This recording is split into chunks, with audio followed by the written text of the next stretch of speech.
3, 2, 1, bora gravar. Boa semana. O Corinthians em 2023 já tem em seu planejamento a contratação de um jogador de lado de campo, o famoso ponta. Surgiu o nome do Arthur do Bragantino. Será que pode dar negócio? Olha, difícil. Mas eu quero trazer esses detalhes para vocês, que o Corinthians vai contratar esse jogador independentemente se Vitor Pereira continuará ou não como técnico do clube. E mais, quero falar também do São Paulo. São Paulo tem uma semana muito importante. Jogo contra o Atlético Mineiro, é confronto direto e o São Paulo já vai começar, claro, dependendo do resultado do jogo dessa semana, já vai começar esse planejamento pensando em Libertadores. Adianto aqui para vocês um spoiler. São Paulo toca a grana curta. E eu quero trazer todos esses detalhes para vocês, mas antes, se inscrevam aqui no canal, ativem as notificações, compartilhem os vídeos, todos os dias tem muita informação aqui para vocês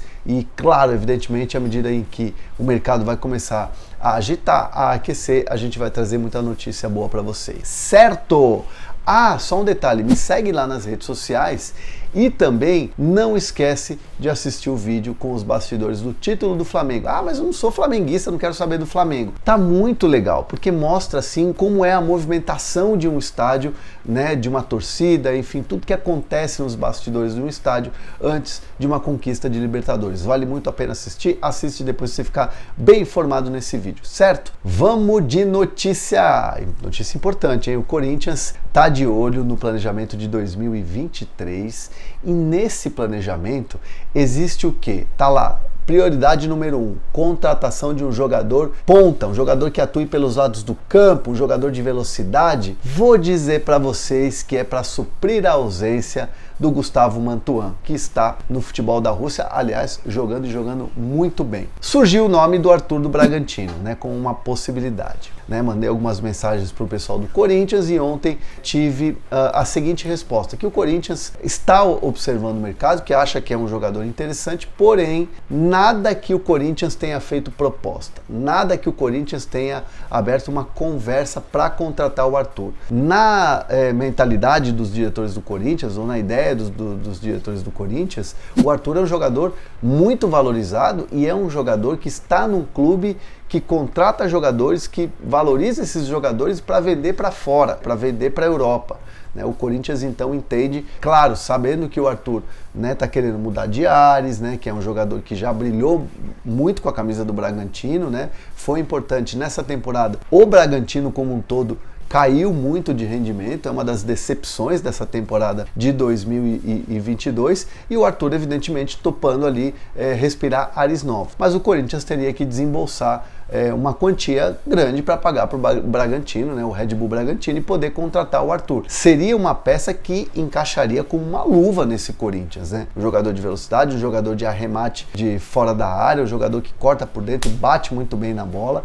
É jovem, imagina Yuri Alberto ali com o Arthur e principalmente com o Roger Guedes, seria um trio ali muito interessante, mas o Corinthians sabe que não dá para iludir o torcedor, falar, vai contratar o Arthur do Bragantino. É uma situação em que o Corinthians observa o mercado e, claro, ninguém vai chegar e falar assim, não queremos o Arthur. Óbvio, a mensagem que eu recebi, ela é até um pouco assim, muito em cima do praxe, do meio do óbvio, assim, não, achamos que é um grande jogador e tudo mais, mas não tem nenhum tipo de negociação em andamento.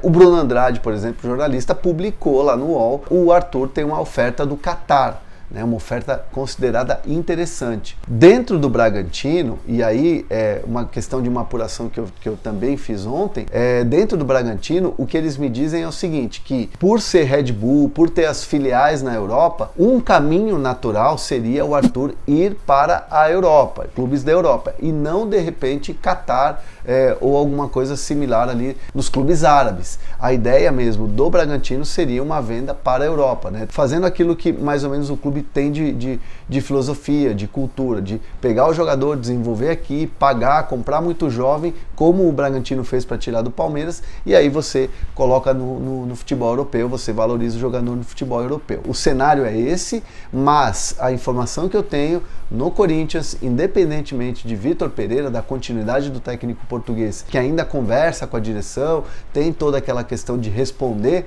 Apesar de muita gente dentro do Corinthians estar pessimista em relação à permanência dele, o Corinthians já começa a tocar, já começa a observar, já começa a pensar que precisa desse jogador para que o Corinthians tenha velocidade pelos lados. O Mosquito machucou, né? O Mosquito teve uma lesão, o Watson foi importante, mas é um jogador que também saiu lesionado, inclusive na final da Copa do Brasil contra o Flamengo, e o Corinthians, claro, que é opções pensando numa temporada que você vai ter uma Libertadores de novo numa fase de grupos. Então o Corinthians começa a observar e em 2023 a prioridade vai ser a contratação nesse momento. Antes de falar do São Paulo, eu quero falar da Centauro. Centauro sempre trazendo uma oferta para você, e aqui você tem o nosso cupom HERNAN10, 10% de desconto na compra dos seus produtos aqui da queridíssima Centauro. Link na descrição do vídeo e QR Code se você estiver assistindo num computador ou então numa tela. Certo! E o São Paulo, hein? Como é que está a questão do planejamento do São Paulo? Essa semana, o São Paulo vai jogar contra o Atlético Mineiro. É um jogo importante, é um jogo que acabou virando um confronto direto, né, pela queda livre do Atlético Mineiro e pela subida do São Paulo, né? Não daria nem para imaginar no começo da temporada ali que o Atlético Mineiro iria ter essa queda tão grande de rendimento pelo time que tem, por tudo que construiu na última temporada. E agora a gente vê um Atlético Mineiro bastante desgastado, né? Lutando bastante por essa questão aí de chegar numa Libertadores. E o São Paulo hoje, a realidade é brigar por Libertadores. E até o título do Flamengo, né, que está ali no G4 da Libertadores, é mais uma abertura ali de possibilidade para vaga direta na Libertadores. São Paulo observa, a gente já vinha falando que São Paulo observa muito essa questão da Libertadores para tocar o planejamento, mas mesmo o São Paulo chegando na fase de grupos da Libertadores, o São Paulo vai ter que fazer contratações e vai fazer, mas com pouca grana, né? O Rogério fala muito dessa questão de você não simplesmente participar de uma Libertadores, mas sim você poder brigar para conquistar uma Libertadores. O São Paulo entende isso, mas o São Paulo também faz as contas e vê que está apertado o orçamento. Mesmo com a grana do Antony, mesmo com a grana do Antony pingando, o São Paulo sabe que o orçamento vai estar muito apertado. Por quê? Tem toda a questão dos atrasados com os atletas, e isso precisa ser resolvido, e isso o São Paulo vai colocar como prioridade, apesar de já ter falado isso para os jogadores e de repente não ter conseguido ainda efetivar parte desses pagamentos. Então assim, o São Paulo vai priorizar isso e claro, vai ter que ir ao mercado para fazer contratações, né? Principalmente se você tiver saídas, como o Pablo Maia, como o Léo Pelé, né? São possibilidades reais ali que o São Paulo tem de jogadores que devem receber oferta nessa janela, principalmente o Pablo Maia aí, que é sensação hoje aí e disputado por clubes da Inglaterra. O Pablo Maia provavelmente vai sair do São Paulo. Então o São Paulo vai olhar para esse planejamento e vai fazer contratações pensando, claro, na questão financeira, na questão da grana, porque o São Paulo coloca metas, sabe da responsabilidade que é essa Libertadores, mas torcedor do São Paulo, a grana está curta e o São Paulo não vai sair fazendo loucuras, pelo menos é o que me garantem, né? Hoje, é o que me garantem hoje, assim, ainda sem ter terminado a temporada. O São Paulo não vai fazer nenhum tipo de loucura financeira para trazer grandes jogadores para disputar a Libertadores. Vai ter naquela coisa do passo a passo. E eu quero a opinião de vocês. São Paulo, com o elenco que tem, pode brigar por uma Libertadores no ano que vem? Pode mesmo? E eu quero também vocês falando sobre essa questão do Arthur no Corinthians, se seria uma boa. Evidentemente os corintianos querem, mas que outro ponta o Corinthians deveria ir buscar? Mercado sul-americano? O Corinthians está de fato mapeando também o mercado sul-americano, tá de olho. Eu quero comentários aqui. Se você não se inscreveu no canal, se inscreve, me segue lá nas redes sociais e tamo junto.